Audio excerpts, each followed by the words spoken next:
If you and your partner come from different faith backgrounds, you may be wondering how you're going to raise your brand new baby when it comes to religion. Will you incorporate both faiths into family traditions? Or will you favor one over the other? How will you tackle some of the more difficult religious differences that may arise? And what should you be discussing with your partner while your kids are still young? Today, I'm talking with an expert on interfaith parenting and a group of parents who are navigating this themselves. This is Newbies.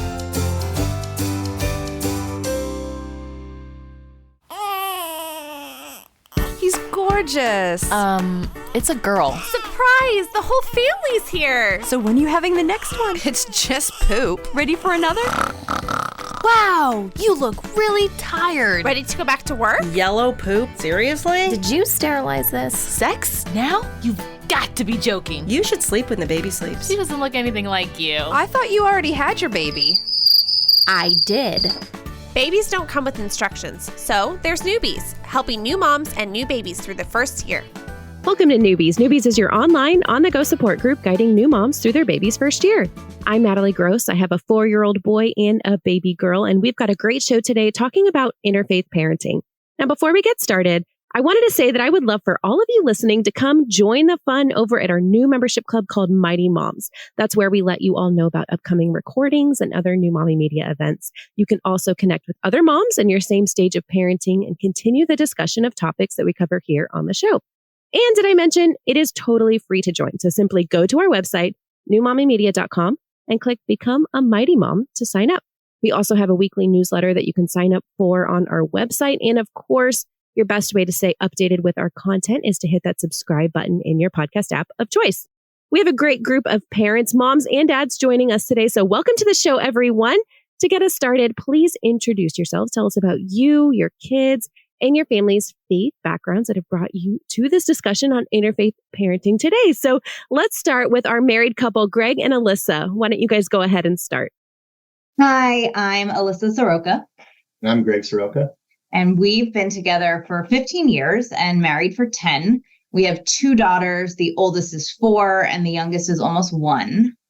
I was raised a devout Catholic and my wife in Reformed Judaism. It was really important to us to figure out what interfaith life and family would look like before we got married. Yeah, so we definitely did our homework and we had a lot of hard conversations and definitely moments of uncertainty, but we loved each other. And so we were committed to making it work. So we lead a dual faith life and are raising our kids with both religions. We even have a small business where we sell interfaith items to support other families. Thanks. Hi, I'm Ben Swartz. I was raised a conservative Jew. My wife, Katie Kennedy, was raised in Catholicism. And we have a son who's about 20 months old, and we've chosen to raise him with both faiths.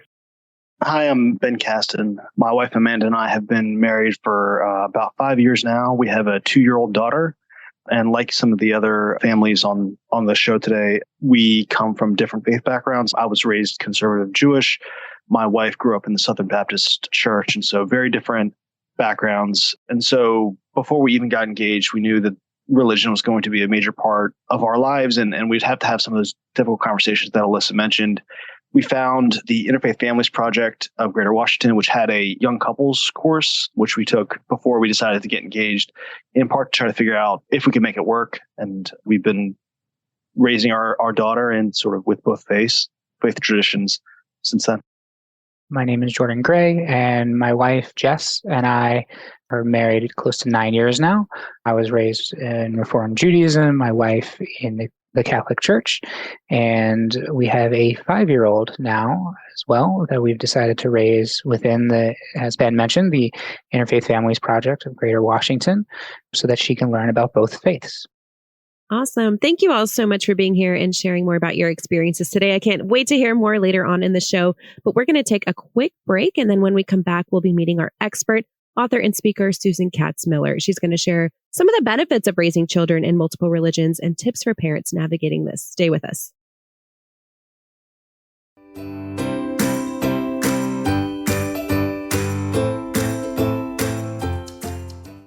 Today on Newbies, we're talking about interfaith parenting, and our expert is Susan Katz-Miller, a renowned speaker and author on this topic. So Susan, welcome to Newbies. Thanks so much for being here.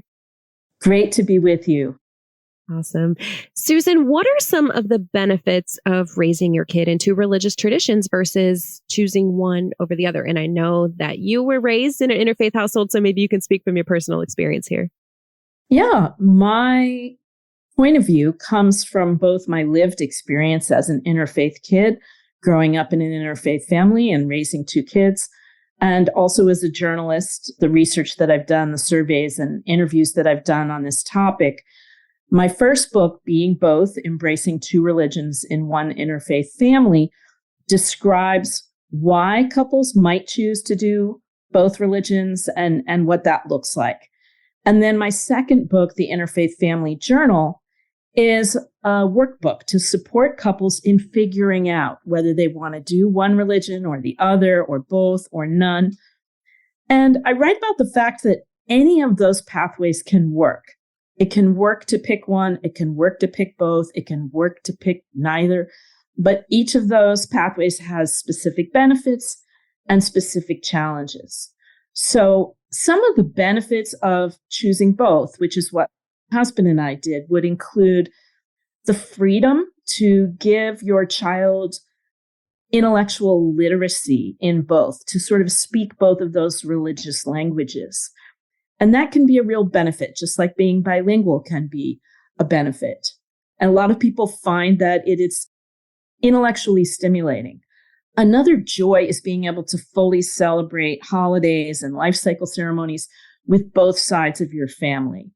Another joy is the permission that all of your family members will have to sort of share all of those family rituals and cultural traditions with your child without sort of worrying about whether they're supposed to exclude this part of it or whether it's appropriate. And finally, I would say a big benefit is that parents will feel that sense of equality in their spiritual life as a family, that both parents have sort of equal weight. Okay. And tell us a little bit about your own faith traditions that you were raised with and have raised your kids with. So I have one Jewish parent, one Christian parent. They're both gone now, but they made the decision to choose one religion. So I was raised in Judaism, and I had the benefits and the challenges of having that one religion chosen for me. And so I could talk about that. But my husband and I then made that different decision to raise our kids with both. My children are now 29 and 26, so they're adults. So I've lived this experience through all of those life cycle rituals and years of holidays. Awesome. Yeah, I love that you can speak, both professionally with all this research and from your personal experience as well. Yeah. And we've already talked a little bit about holidays. And I feel like when people think of interfaith relationships, interfaith parenting, one question that often comes up has to do with these holidays, right? What holidays are you going to celebrate? But I'm sure interfaith parenting, there's an everyday component to it. What does that look like on an everyday basis? Yeah, well, it really depends on the couple. And that's why I created the workbook, because you really have to think about what are your personal practices, your personal beliefs, and what are your partner's practices and beliefs, and how are those going to work together? So on an everyday basis, some people meditate, some people pray, people have different spiritual practices. And it's not even dependent on your religious identity necessarily. It's more about what you've chosen for yourself. So you may be Christian, but you may or may not pray every day. And the nice thing in an interfaith family that is raising a child with both is that the child can then observe their parents, say meditating or praying, and they can choose to participate or to ask you questions, and you can just be very honest with them about what it is that you're doing. Yeah.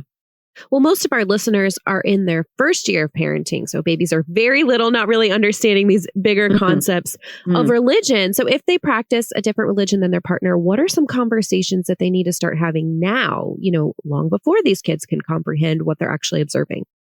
So I think one thing it's important to try to map out is, what are the cycle of holidays going to look like? Which of those holidays do you want to celebrate with one side of the family? Which are you going to celebrate with the other side of the family? And which do you want to celebrate together as an intimate family or with chosen family, with friends. And you have to make all of those decisions, whether you choose one religion or the other, or both, or none, because your extended family is still going to be celebrating those holidays and still going to be probably pressuring you to come celebrate with them. So, you have to have a plan, as all families do, about how that's going to look. And then for life cycle ceremonies, it is helpful to talk about what kind of baby welcoming would you want to do? What kind of coming of age ceremony would you want your children to have? And honestly, it's important to talk about rituals relating to death. We don't know when any of us are going to die, when our partners will die, when our parents will die, how we're going to feel about that. And it's important to think about those things because those are moments of crisis when people turn to their religious backgrounds and cultures, and you have to figure out how your two sets of cultures and religions are going to fit together in those moments of crisis. And I think it's also important early on to talk about finding community, if that's what you want to do, finding allies, finding people who support you in the choices that you're making about your interfaith family. And if you want to have a community, you have to go out and find one that's going to understand the way that you want your family to work and the way that you want to be an interfaith family. Now, you can have those conversations before you're even, engaged, but you're going to have them again and again because people change through their lifetime. We don't all stick with the same practices, the same beliefs that we were born into or that we were given by our parents. We change throughout our lifetimes, and you have to be ready to be fluid and flexible with that. Yeah, that's a great point, which leads right into my next question. What are some of the biggest obstacles that interfaith parents face? So whenever I have that question, I always emphasize that I'm going to talk about the obstacles, but I'm also going to talk about the joys. Oh, please do. Yeah. Because there has been this narrative in society that interfaith families are going to be challenging and difficult. And those of us who've lived it know that there are also joys and that it's important to talk about both. I think one of the biggest obstacles is when you face, as an interfaith family, a lack of understanding, and that can come from your extended family members or from religious institutions or clergy or from society at large. So you want to cultivate allies early on, whether that's supportive clergy or supportive family members or those communities that are going to support you. In terms of the joys, I just want to mention learning a new culture is a joyous thing. It's intellectually stimulating. And you are going to be learning your partner's culture, no matter what choice you make for your children. And that is a joyous thing. The intimacy of sharing spiritual and cultural experiences with a partner and with an extended family from another culture, that is a joyous thing. And then eventually sharing those experiences with your children, the sounds, the tastes, the smells, the sights of your religious culture and your partner's religious culture. All of that can be really joyous. Yes. Thank you so much for sharing, Susan. We're going to take another quick break. And when we come back, we're going to bring our parents back into the conversation. So stay tuned, everyone.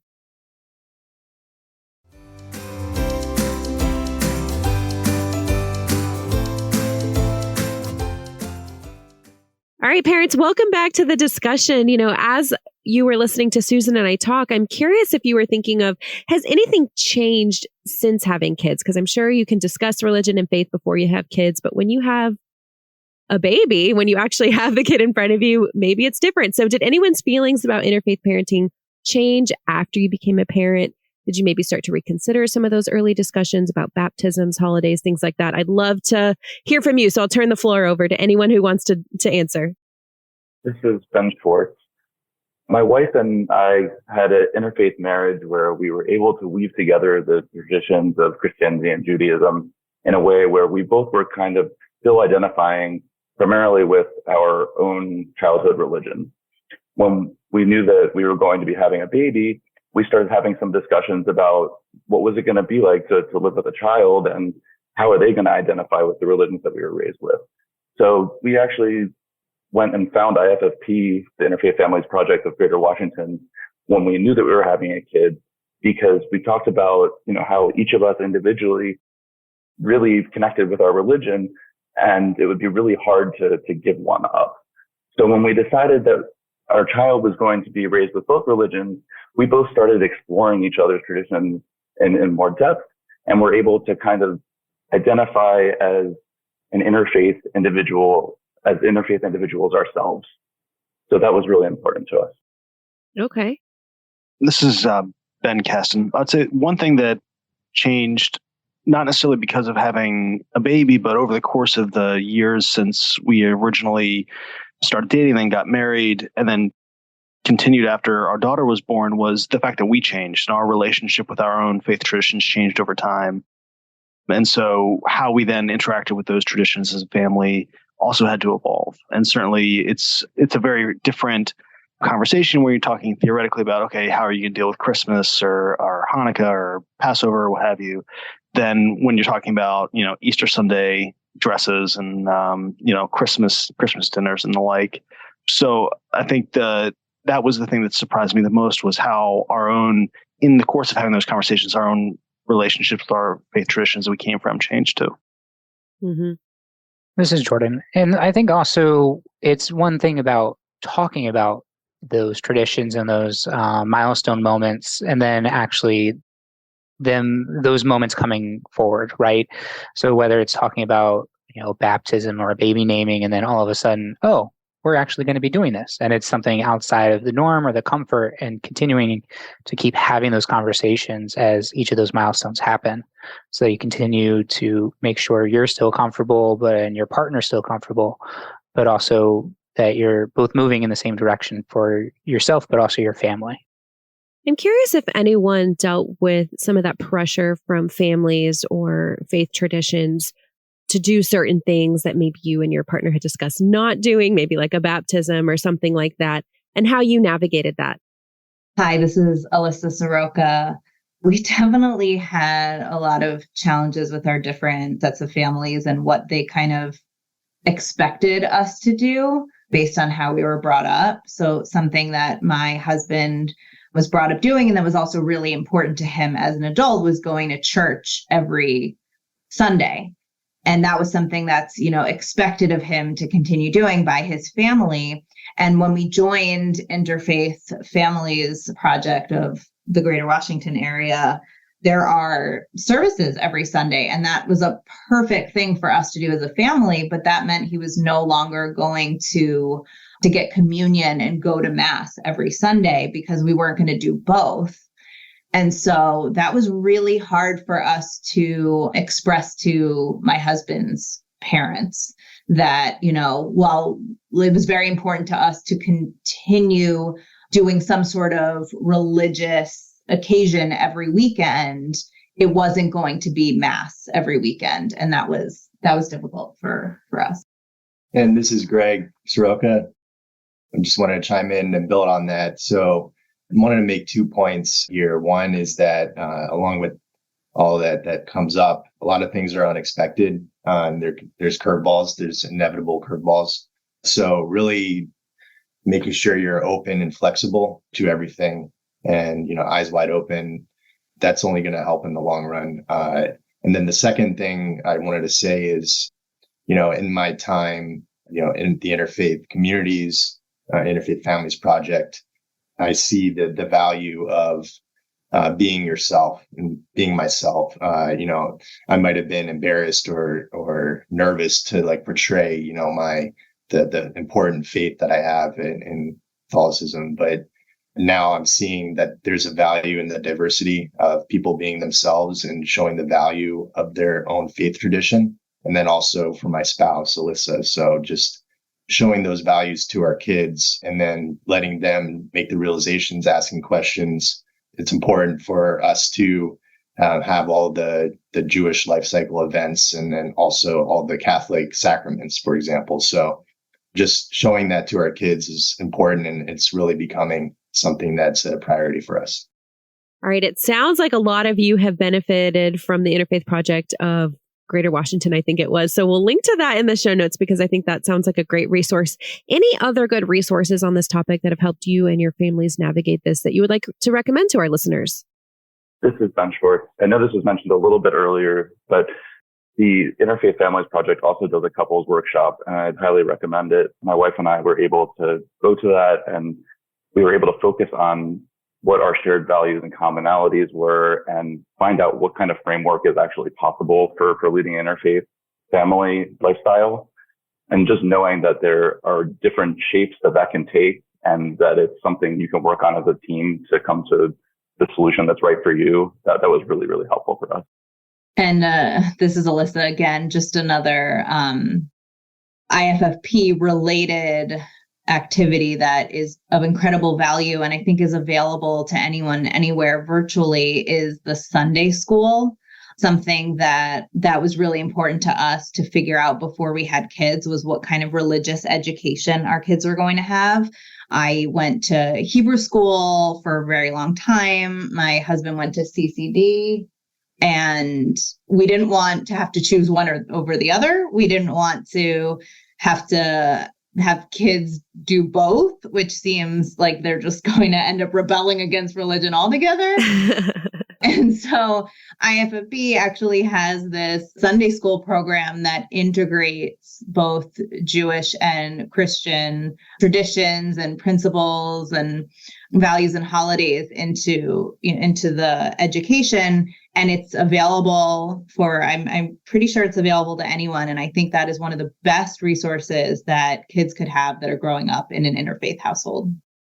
Great. This is Susan. Yeah, if you're interested in exploring the idea of doing both, there are programs doing that for interfaith families with interfaith families in Chicago and New York, as well as in DC. And the DC program, as others have said, does have online programming now so that people anywhere in the country or the world can be part of the interfaith education program there for children, as well as the adult programming. Wonderful. And Susan, we'll also link to your books as well. Any last thoughts on what we've talked about as we close from you? Yeah, I would just say, as somebody who grew up in an interfaith family, I am now part of a large contingent. I mean, 1 out of every 5 adults in the US now grew up in an interfaith family. So it's becoming very common.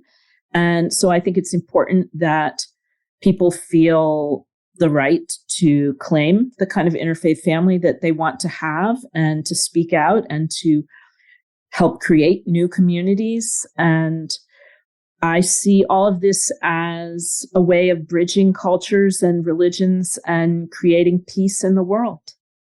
Well, thank you so much to you, Susan, for being here today. And thank you to all of you parents, Greg, Alyssa, Ben S., Ben K., and Jordan, who joined us for this episode. Listeners, you can find out more about Susan's work at susankatzmiller.com. And be sure to check out newmommymedia.com, where we have all of our podcast episodes, plus videos and more.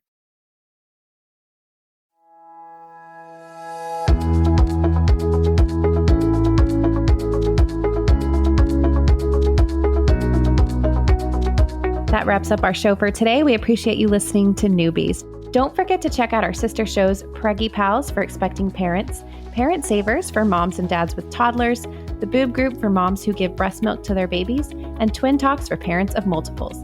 Thanks for listening to Newbies, your go-to source for new moms and new babies.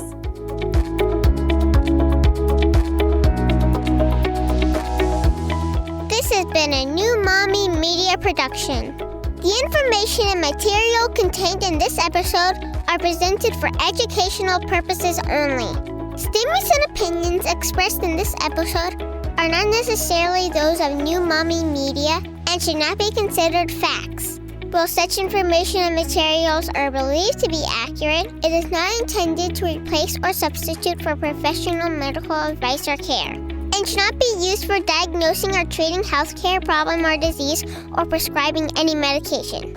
If you have questions or concerns regarding your physical or mental health or the health of your baby, please seek assistance from a qualified healthcare provider.